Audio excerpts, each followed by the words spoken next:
بسم الله الرحمن الرحيم. الحمد لله الذي أنزل على عبده الكتاب ولم يجعل له عوجا قيما لينذر بأسا شديدا من لدنه ويبشر المؤمنين الذين يعملون الصالحات أن لهم أجرا حسنا ماكثين فيه أبدا وينذر الذين قالوا اتخذ الله ولدا ما لهم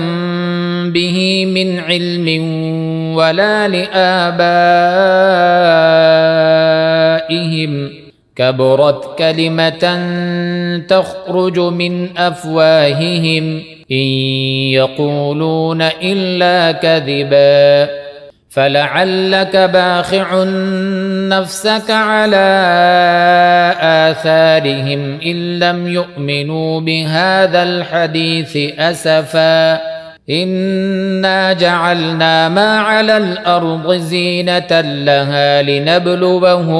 لنبلوهم أيهم أحسن عملا وإنا لجاعلون ما عليها صعيدا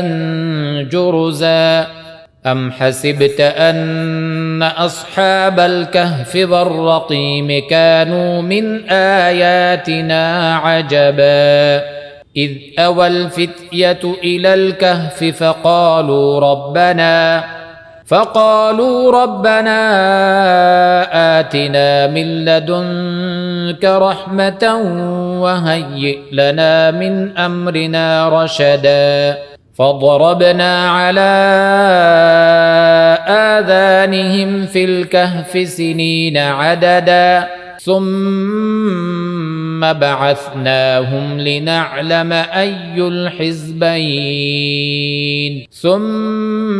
بعثناهم لنعلم أي الحزبين أحصى لما لبثوا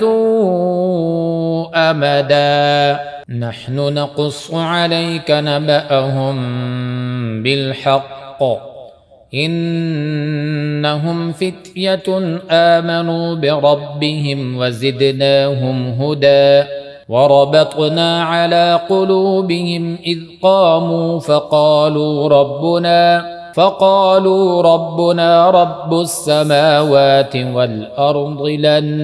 ندعو من دونه إلها لقد قلنا إذا شططا هؤلاء قومنا اتخذوا من دونه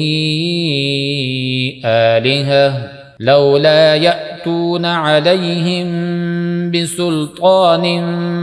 بين فمن أظلم ممن افترى على الله كذبا وإذ اعتزلتموهم وما يعبدون إلا الله فأووا إلى الكهف ينشر لكم ربكم من رحمته ويهيئ لكم من أمركم مرفقا وترى الشمس إذا طلعت تزاور عن كهفهم ذات اليمين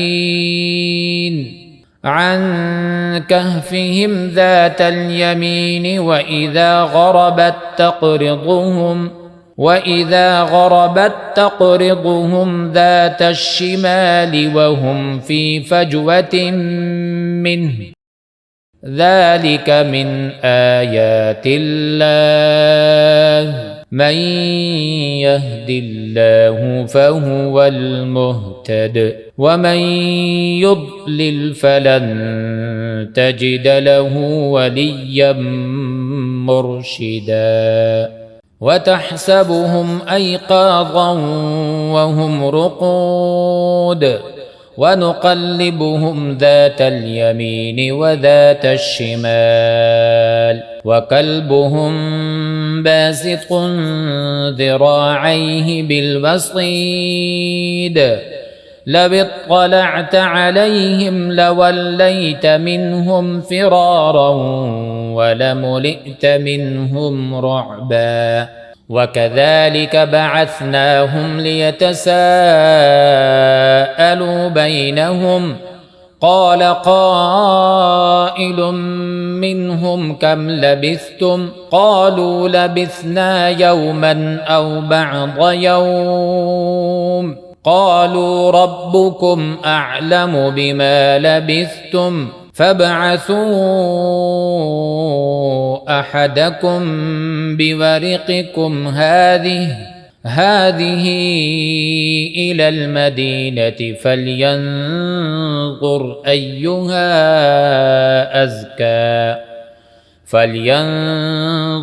أيها أزكى طعاما فليأتكم برزق منه وليتلطف ولا يشعرن بكم أحدا إنهم إن يظهروا عليكم يرجموكم أو يعيدوكم في ملتهم ولن تفلحوا إذا أبدا وكذلك أعثرنا عليهم ليعلموا أن وعد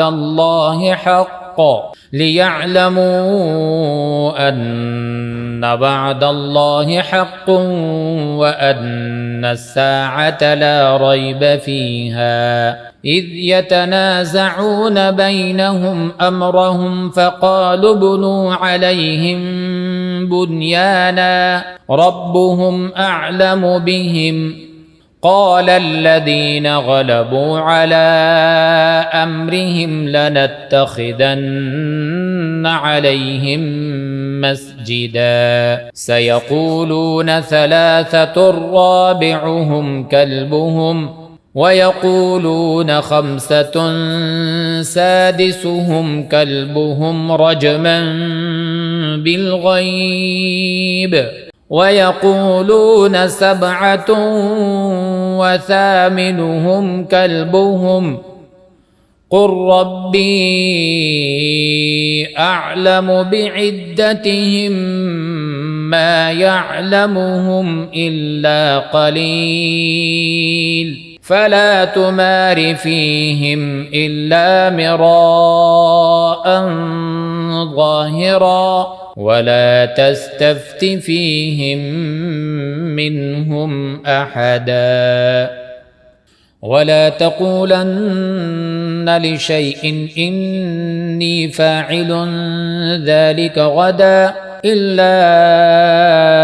أن يشاء الله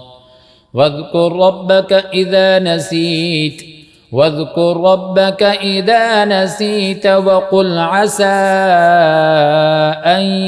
يهديني ربي لأقرب من هذا رشدا ولبثوا في كهفهم 300 سنين وازدادوا 9 قل الله أعلم بما لبثوا له غيب السماوات والأرض أبصر به وأسمع ما لهم من دونه من ولي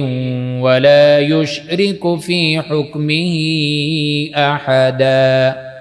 واتل ما أوحي إليك من كتاب ربك لا مبدل لكلماته ولن تجد من دونه ملتحدا واصبر نفسك مع الذين يدعون ربهم بالغداة والعشي يريدون وجهه ولا تعد عيناك عنهم تريد زينة الحياة الدنيا ولا تطع من أغفلنا قلبه عن ذكرنا واتبع هواه وكان أمره فرطا. وقل الحق من ربكم فمن شاء فليؤمن ومن شاء فليكفر إنا أعتدنا للظالمين نارا أحاط بهم سرادقها وإن يستغيثوا يغاثوا بماء كالمهل يشوي الوجوه بئس الشراب وساءت مرتفقا.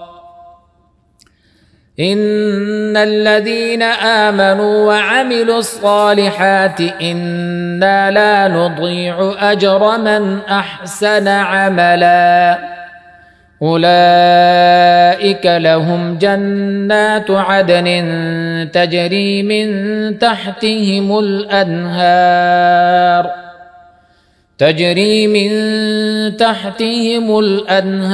يحلون فيها من أسابر من ذهب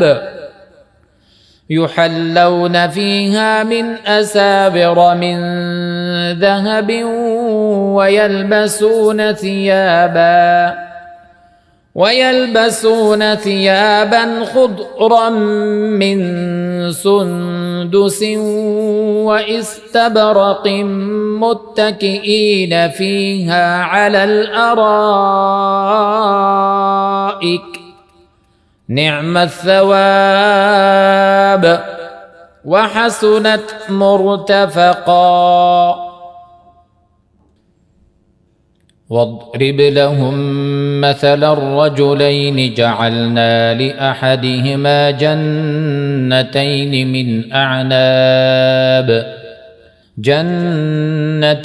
من أعناب وحففناهما بنخل وجعلنا بينهما زرعا كلتا الجنتين آتت أكلها ولم تظلم منه شيئا وفجرنا خلالهما نهرا وكان له ثمر فقال لصاحبه وهو يحاوره أنا أكثر منك مالا وأعز نفرا ودخل جنته وهو ظالم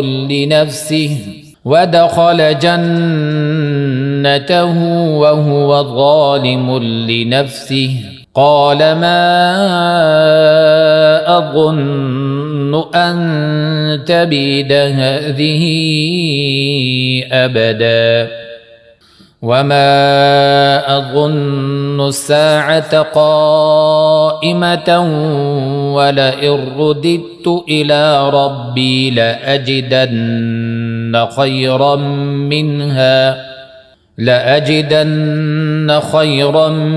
منها منقلبا.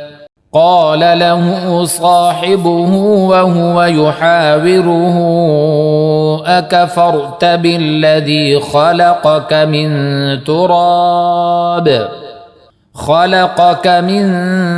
تراب ثم من نطفة ثم سواك رجلا لكن هو الله ربي ولا أشرك بربي أحدا. ولولا إذ دخلت جنتك قلت ما شاء الله لا قوة إلا بالله إن ترني أنا أقل منك مالا وولدا فعسى ربي أن يؤتيني خيرا من جنتك ويرسل عليها حسبانا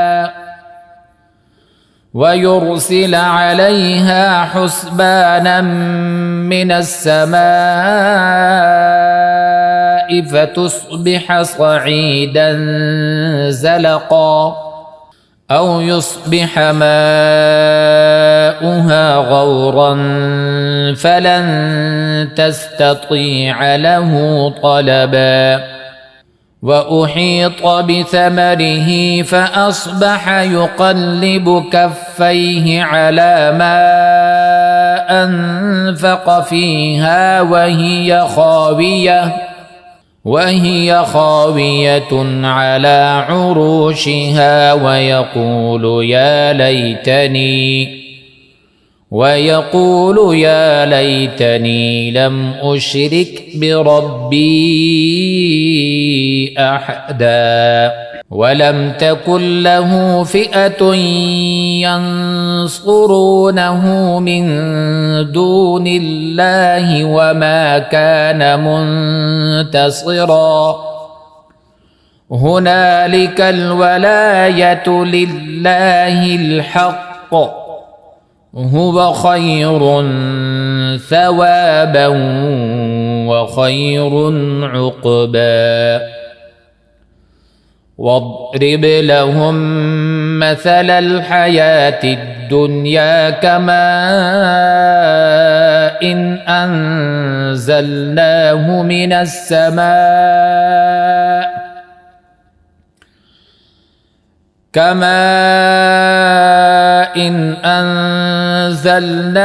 من السماء فاختلط به نبات الأرض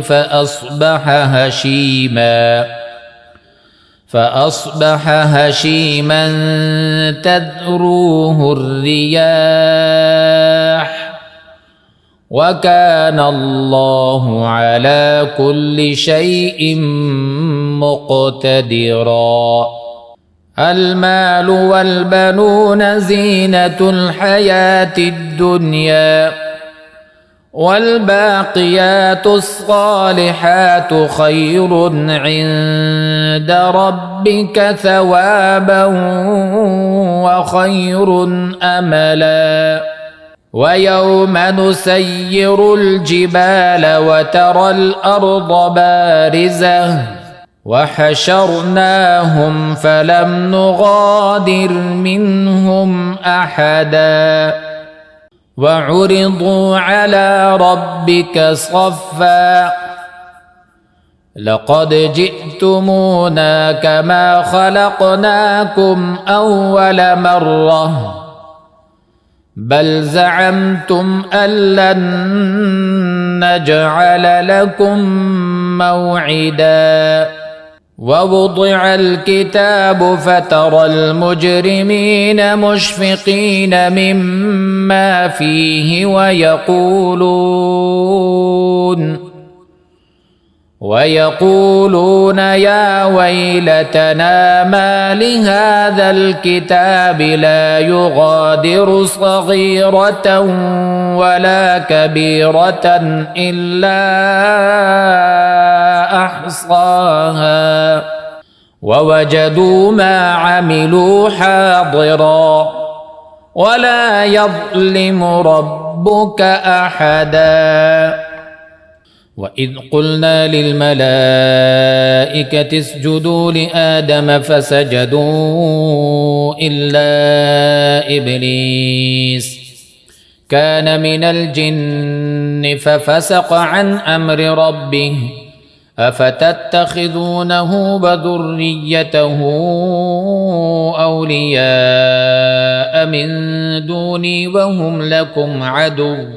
بئس للظالمين بدلا ما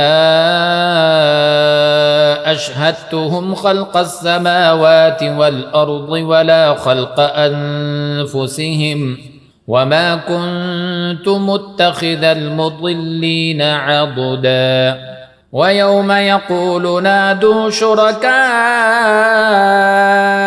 الذين زعمتم فدعوهم فلم يستجيبوا لهم وجعلنا بينهم موبقا ورأى المجرمون النار فظنوا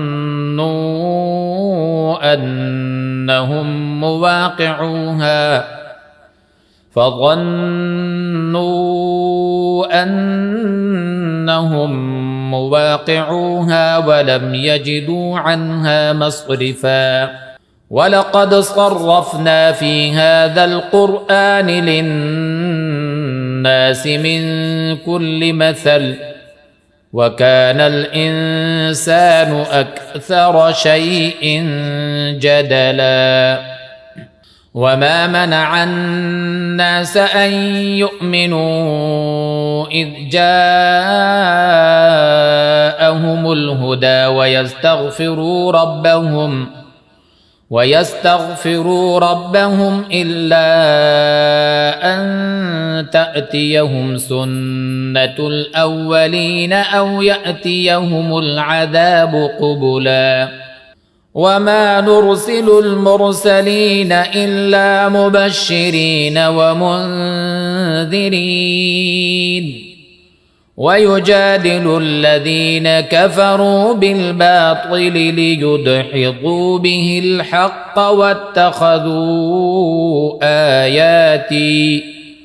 واتخذوا آياتي وما أنذروا هزوا ومن أظلم ممن ذكر بآيات ربه فأعرض عنها ونسي ما قدمت يداه إنا جعلنا على قلوبهم أكنة أن يفقهوه وفي آذانهم وقرا وإن تدعوهم إلى الهدى فلن يهتدوا إذا أبدا وربك الغفور ذو الرحمة لو يؤاخذهم بما كسبوا لعجل لهم العذاب بل لهم موعد لن يجدوا من دونه موئلا وتلك القرى أهلكناهم لما ظلموا وجعلنا لمهلكهم موعدا وإذ قال موسى لفتاه لا أبرح حتى أبلغ مجمع البحرين أو أمضي حقبا فلما بلغا مجمع بينهما نسيا حوتهما فاتخذ سبيله في البحر سربا فلما جاوزا قال لفتاه آتنا غداءنا لقد لقينا من سفرنا هذا نصبا قال أرأيت إذ أوينا إلى الصخرة فإني نسيت الحوت وما أنسانيه إلا الشيطان أن أذكره واتخذ سبيله في البحر عجبا قال ذلك ما كنا نبغ فارتدا على آثارهما قصصا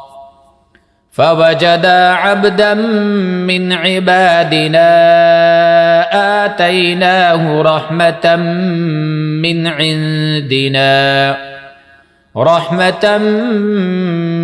عندنا وعلمناه من لدنا لدنا علما.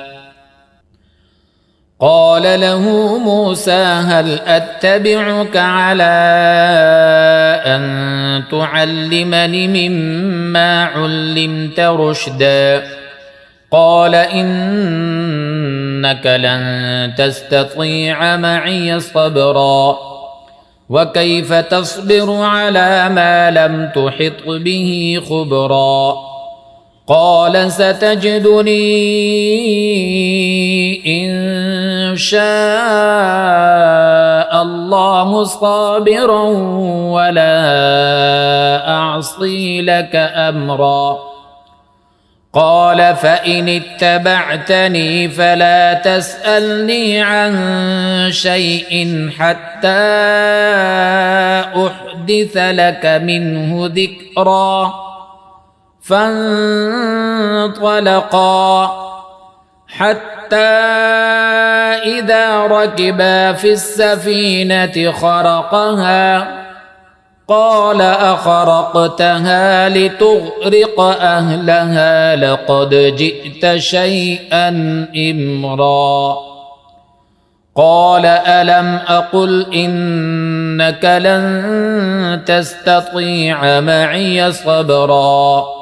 قال لا تؤاخذني بما نسيت ولا ترهقني من أمري عسرا. فانطلقا حتى إذا لقيا غلاما فقتله قال أقتلت نفسا زكية بغير نفس لقد جئت شيئا نكرا. قال ألم أقل لك إنك لن تستطيع معي صبرا؟ قال إن سألتك عن شيء بعدها فلا تصاحبني قد بلغت من لدني عذرا. فانطلقا حتى إذا أتيا أهل قرية استطعما أهلها فأبوا أن يضيفوهما فوجدا فيها جدارا يريد أن ينقض فأقامه.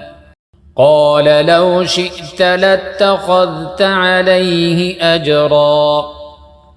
قال هذا فراق بيني وبينك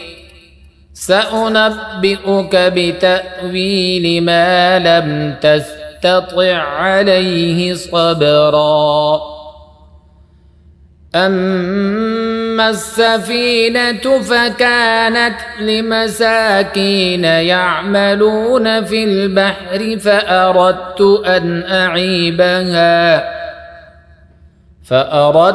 أن أعيبها وكان وراءهم ملك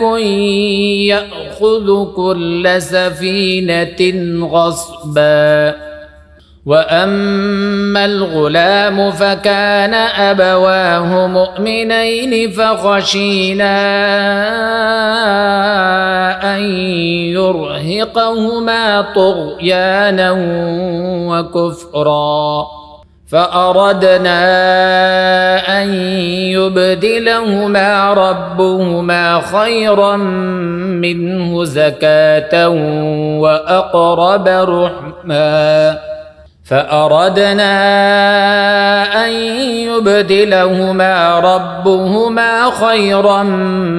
منه زكاة وأقرب رحما وأما الجدار فكان لغلامين يتيمين في المدينة وكان تحته كنز لهما وكان أبوهما صالحا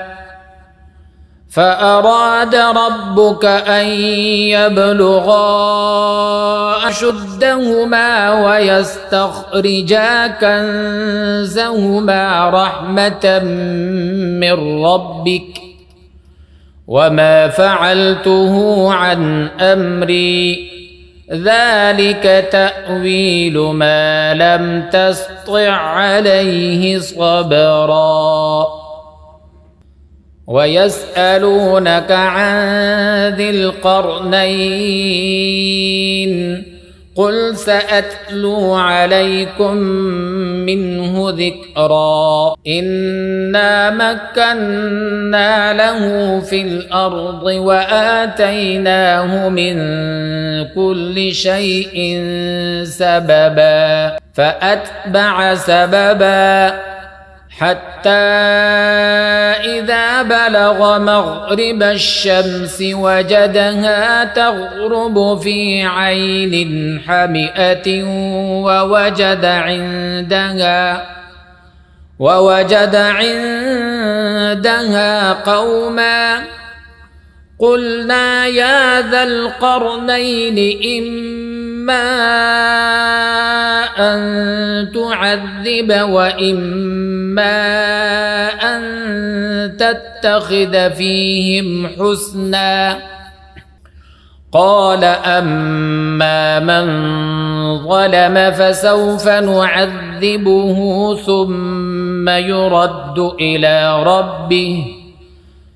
ثم يرد إلى ربه فيعذبه عذابا نكرا وأما من آمن وعمل صالحا فله جزاء الحسنى وسنقول له من أمرنا يسرا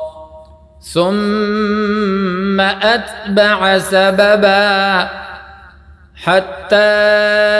إذا بلغ مطلع الشمس وجدها تطلع على قوم لم نجعل لهم من دونها سترا كذلك وقد أحطنا بما لديه خبرا ثم أتبع سببا حتى إذا بلغ بين السدين وجد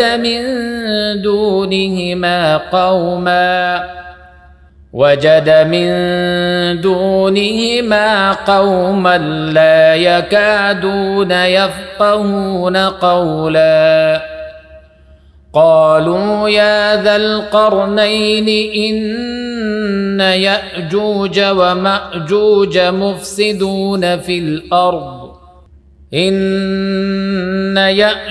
ومأجوج مفسدون في الأرض فهل نجعل لك خرجا على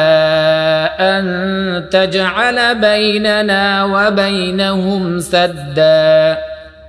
قال ما مكني فيه ربي خير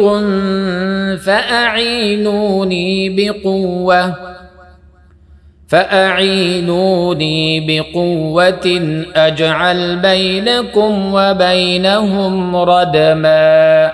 آتوني زبر الحديد حتى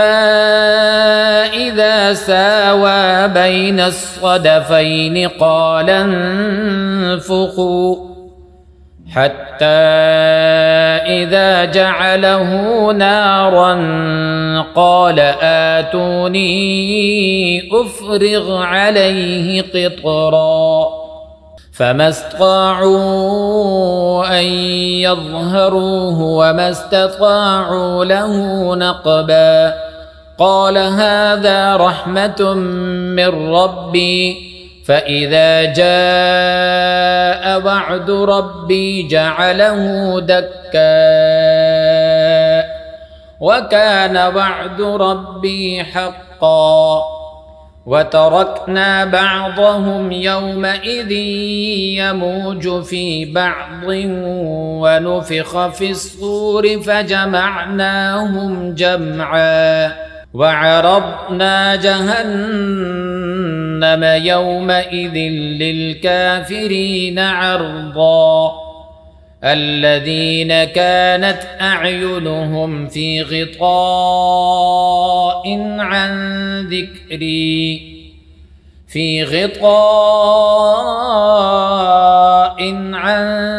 ذكري وكانوا لا يستطيعون سمعا أفحسب الذين كفروا أن يتخذوا عبادي من دوني أولياء إنا أعتدنا جهنم للكافرين نزلا قل هل ننبئكم بالأخسرين أعمالا الذين ضل سعيهم في الحياة الدنيا وهم يحسبون أنهم يحسنون صنعا أولئك الذين كفروا بآيات ربهم ولقائه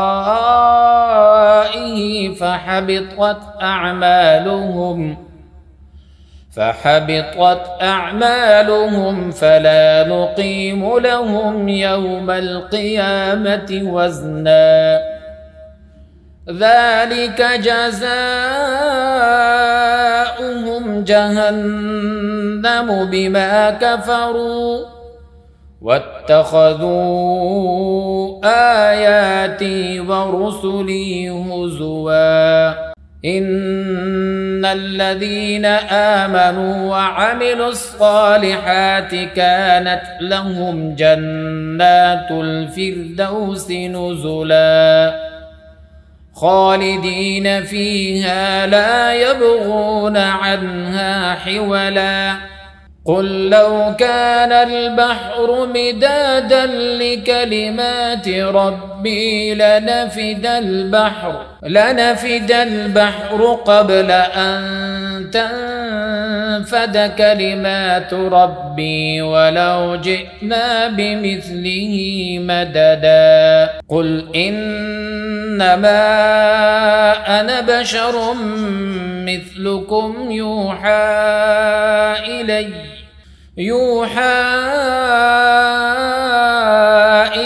أنما إلهكم إله واحد فمن كان يرجو لقاء ربه فليعمل عملا